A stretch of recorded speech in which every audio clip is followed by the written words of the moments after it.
નડિયાદ તાલુકાના પીપળાતા ગામે ગટર લાઇનના જૂના કામો અધૂરા છોડી નવા કામો ચાલુ કરી દીધેલ હોવાથી ડેપ્યુટી સરપંચ શ્રી સુરેશભાઈએ ભારે નારાજગી વ્યક્ત કરી છે। છેલ્લા ઘણા સમયથી પીપળાતા ગામમાં શહીદ જડી પરમાર માર્ગ ઉપર જૂની ગટર લાઇન ખોદી કાઢી નવી ગટર લાઇન નાખવાની કામગીરી ગોકળ ગતિએ ચાલી રહી છે, તો બીજી તરફ રોડ રસ્તા ઉપર ઠેર ઠેર પાણી ભરાયા છે, જેને લઈને સ્થાનિકોને ભારે હાલાકી વેઠવી પડી રહી છે।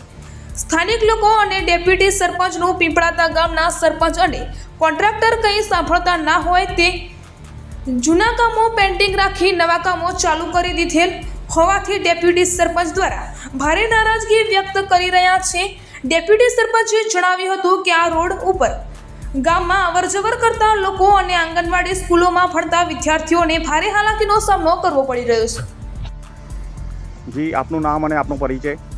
મારું નામ છે પરમાર સુરેશભાઈ રામાભાઈ, પીપળાતા ગ્રામ પંચાયતમાં ડેપ્યુટી સરપંચ શ્રી છું। આપના વિસ્તારની શું સમસ્યા છે? પીપળાતા ગામે પીપળાતા દોડેશ્વર મહાદેવથી તળાવ સુધીની મેઇન ગટર લાઇન 3-4 મહિના પહેલાં આ કોન્ટ્રાક્ટરશ્રીએ ચાલુ કરી 11/6/2024ના રોજ પીપળાતા ગ્રામ પંચાયતની સામાન્ય સભામાં મેં લેખિત આપેલી કે ભાઈ જૂના કામ કરો પૂર્ણ।